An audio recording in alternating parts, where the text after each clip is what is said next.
Hola oyentes de Radio Sefrat, bienvenidos a De Cero a Aleph, Matemáticas y Judaísmo con Amelia Muñoz García. ¿Qué tal, Amelia?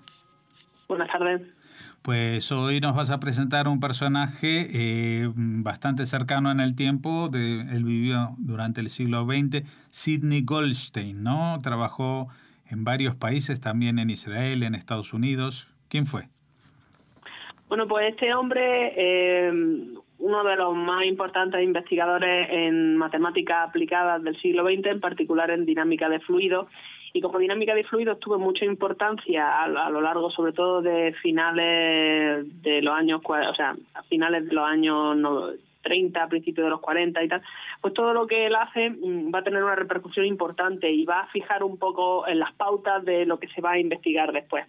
Uh-huh. Bueno, Sidney Goldstein nace en 1903 en Hull, en Inglaterra, en el seno de una familia judía, aunque lamentablemente no va a poder crecer en casa de sus padres, pues su madre muere él siendo un bebé y su padre muere en 1916 cuando todavía tenía él 13 años.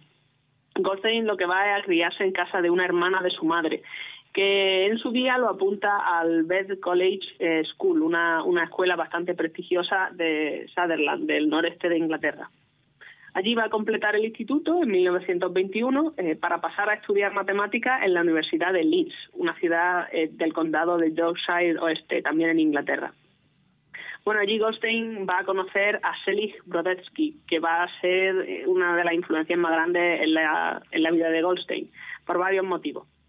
Bueno, él lo conoce porque Goldstein, al llegar a Leeds, se encuentra con que no tiene alojamiento, no tiene dónde quedarse, y la universidad organiza un arreglo temporal que se quede con Brodetsky en la casa de Brodetsky durante un mes, con él y con su mujer, hasta que él encuentre habitaciones propias.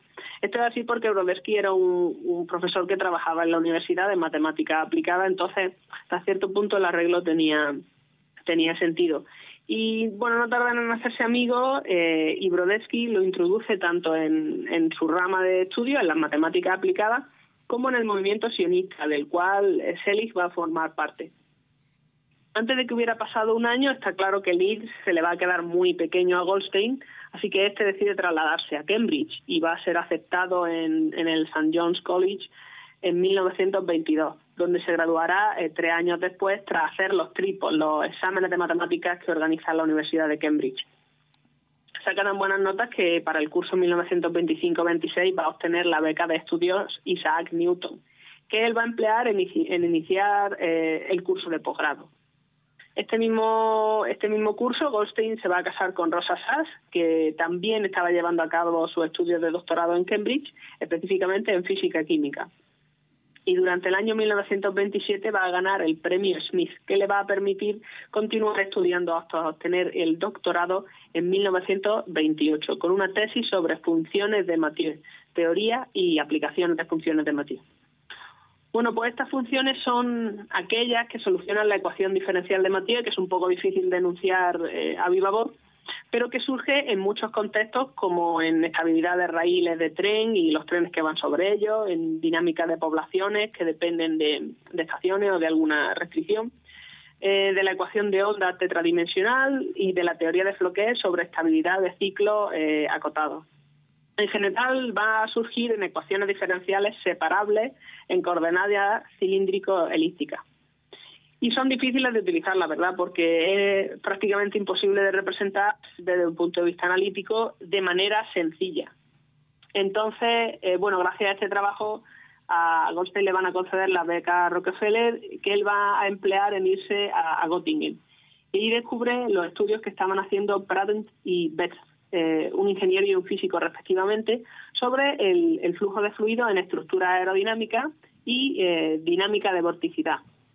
Bueno, Goldstein va a tardar poco en ponerse al día con estas novedades y va a catapultarse a la cabeza de las investigaciones en dinámica de fluidos, que en 1929 va a llevar ya a cabo de vuelta en Reino Unido, entre el trabajo que va a tener como miembro investigador del St. John's College y como conferenciante de matemáticas en la Universidad de Manchester.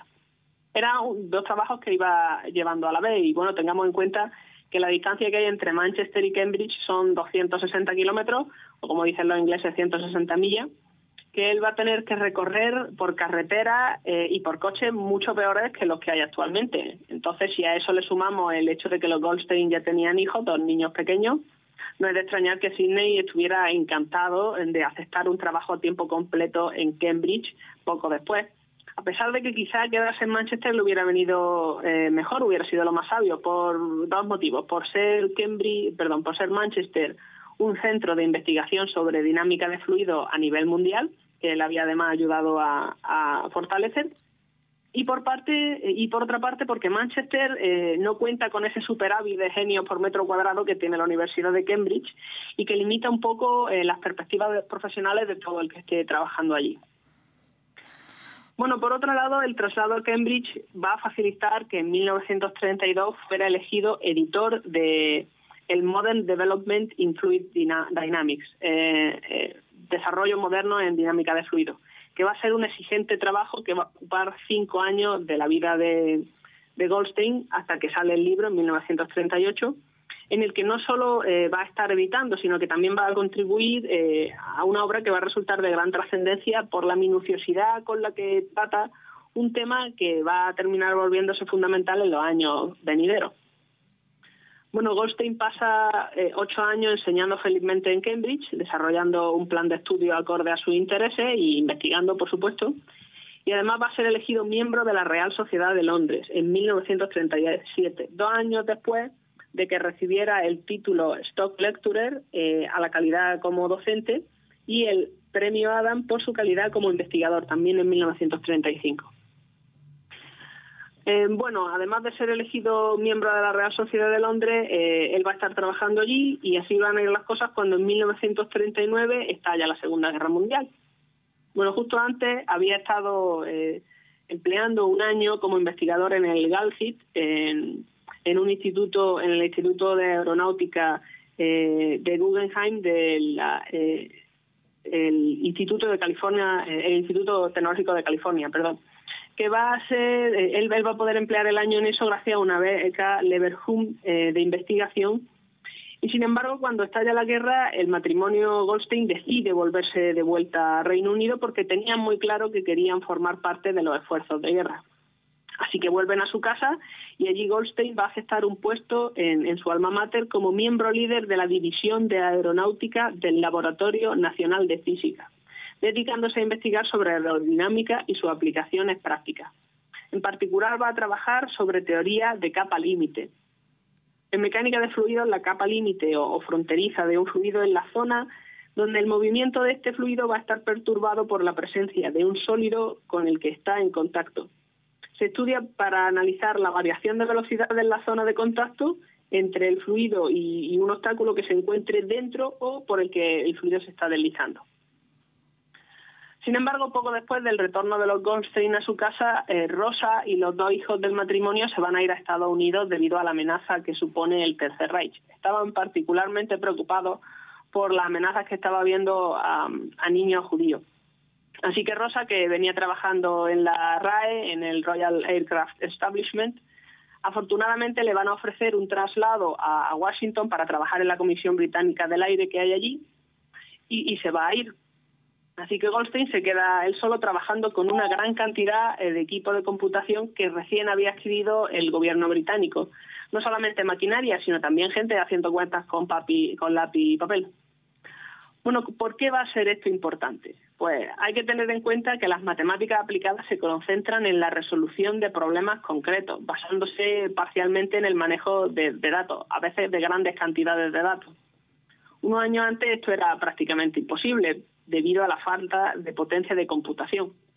Pero la enorme necesidad de todos los gobiernos de desarrollar la mejor maquinaria bélica posible, en particular en aviones y en radares, desemboca en una avalancha de recursos para aquellos matemáticos que van a trabajar en este campo.